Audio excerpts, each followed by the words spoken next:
You have a recipe that calls for room temperature eggs and your eggs are currently in the fridge. What do you do? Sometimes I do things that I just think are second nature because I've been doing them for so long and don't realize that maybe sharing this information might help somebody else. So I'm a pastry chef, and a lot of times if you have a baking recipe, it's going to call for room temperature eggs. Why? If it includes butter, that's room temperature, or melted butter. When you have a room temperature egg, everything is homogenized a lot easier. Sometimes you'll see if you add a cold egg into a mixture or a batter that has room temperature butter, you're going to start to see the butter kind of congeal. It's very, very simple. All you're going to do is you're going to grab however many eggs you need. Then you're going to grab a little container, whatever's going to fit the eggs in.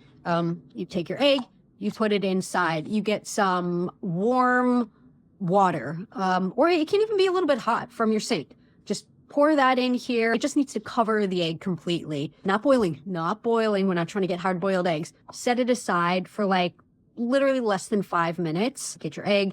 You're good to go. That's how you can do it without waiting too long. I hope that helped.